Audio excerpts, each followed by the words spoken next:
निर्जला एकादशी की कहानी। बहुत पहले की बात है। एक गांव में एक जाट रहता था। उसकी शादी को कुछ समय ही हुआ था। वह अपनी पत्नी को लेने के लिए पहली बार ससुराल जा रहा था, इसलिए अच्छे से तैयार होकर नए वस्त्र पहनकर ससुराल जाने के लिए उतावला हो रहा था। ससुराल जाने से पहले उसने ससुराल जा रहा था, बहुत अच्छे से तैयार हुआ। उस दिन निर्जला एकादशी का व्रत था। उस दिन निर्जला एकादशी का व्रत था। उसने व्रत रखा हुआ था निर्जला एकादशी का। तो दोस्तों, वह अपनी पत्नी को लेने जाने के लिए उतावला हो रहा था। निर्जला एकादशी वह अपनी पत्नी के लेने के लिए पहली बार ससुराल जा रहा था, इसलिए अच्छे से तैयार होकर नए कपड़े पहनकर ससुराल जाने के लिए घर से निकला।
ससुराल जाने के लिए घर से निकल पड़ा। जेठ का महीना था। रास्ते में उसने देखा कि एक गाय पानी पीने के लिए तालाब में जा रही है। वह गाय तालाब में पानी पीकर अपनी प्यास को बुझा लेती है, परंतु उसके पैर दलदल में फंस जाते हैं। तो जाट को वहाँ देखकर गाय कहती है, अरे मुसाफिर, मेरे पाँव दलदल में फंस रहे हैं, मैं बाहर नहीं आ पा रही, कृपा करके मुझे बाहर निकालने में मेरी मदद करो। जाट कहता है, अरे गाय माता, मैं पहली बार अपनी ससुराल जा रहा हूँ और मेरे कपड़े भी गंदे हो जाएंगे। गाय बोली, अरे मूर्ख, आज निर्जला एकादशी है, मैं तुम्हें आशीष दूंगी जिससे तुम्हारी 7 पीढ़ियां तर जाएंगी। परंतु जाट नहीं माना। गाय जाट से बोली, तू मेरे को नहीं निकाल रहा तो इसका मैं तुम्हें श्राप देती हूँ। तुम 8 पहर के बाद गधा बन जाओगे। यह सुनकर जाट डर गया और गाय से हाथ जोड़कर माफ़ी मांगने लगा, और परंतु अब तक गाय पूरी पानी में डूब गई थी। यह जाट देखकर उदास हो गया। उदास मन से उसने गाय को निकालने की कोशिश की। उदास मन से वह ससुराल पहुंच गया। ससुराल में सभी जमाई को देखकर बहुत खुश हुए और उसका सत्कार भी किया, परंतु उसने तो आते ही रट पकड़ ली, हमें तो अभी वापस जाना है, आप मेरी पत्नी को जल्दी से विदा कर दीजिए, हमें देर हो रही है। सभी ने विनती की, जमाई जी एक दिन तो रुक जाओ, परंतु वह नहीं माना। उसकी पत्नी बोली, यदि सब इतना कह रहे हैं तो रुक जाइए ना। पत्नी की बात सुनकर उसने अपनी पत्नी को श्राप वाली सारी बात बता दी। यह सुनकर वह अपने पति के साथ अपने घर की ओर चल दी। 8 पैर होते ही वह जाट गधा बन गया। उसकी पत्नी अपने गधे पति के लेकर घर में रहती। कुछ दिन बाद घर में खाने को अनाज नहीं रहा। वह पति से बहुत बातें करती और बोली तो पति ने कहा तुम मुझे लेकर मजदूरी पर चलो। वह पति को लेकर राजा के यहाँ काम मांगने गई। राजा के यहाँ कुआं खुदाई का काम चल रहा था। वह उन्हीं मजदूरों के साथ काम करने लगी। अपने सिर पर मिट्टी रख कर वह मिट्टी दूर दूर तक डालने फेंकने जाती। एक मजदूर यह देख रहा था, बहन जब तुम्हारे पास गधा है तो तुम सिर पर बोझ क्यों ढोती हो। यह कुछ नहीं बोली। दूर खड़े राजा जी भी यह सब देख रहे थे। राजा जी ने उन्हें बुलाया और सारी बात पूछी। वह राजा जी से कहने लगी,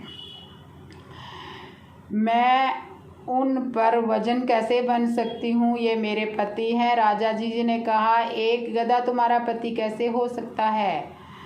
तब उसने अपने पति को श्राप की सारी बात राजा जी को बता दी। राजा ने पंडित को बुलाकर उस श्राप का हल पूछा। तब पंडित जी ने बताया,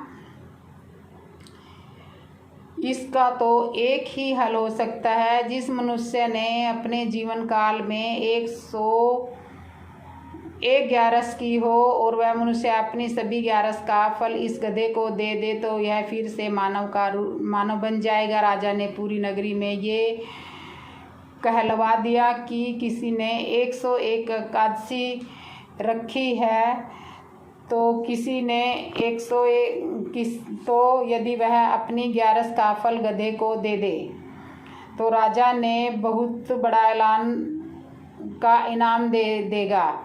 लेकिन पूरी नगरी में कोई ऐसा नहीं था जिसने 111 एकादशी करी हो।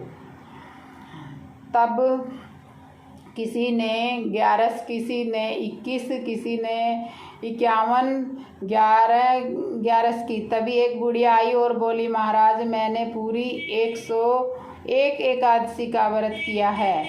तब राजा बोले, यदि तुम अपनी सभी ग्यारस का फल इस गधे को दे दो तो आपको मैं मुँह मांगा इनाम दूंगा।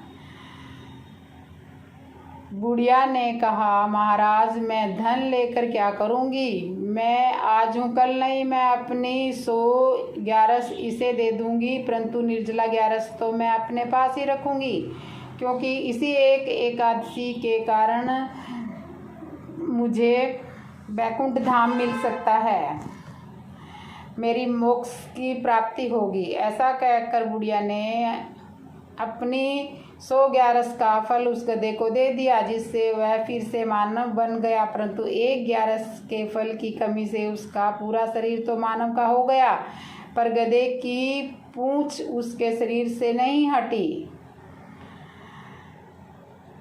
तो निर्जला एकादशी व्रत जरूर रखना चाहिए। निर्जला एकादशी व्रत का बहुत महत्व होता है। तो दोस्तों ये कथा आपको कैसे लगी कमेंट में ज़रूर बताना। जय श्री राम।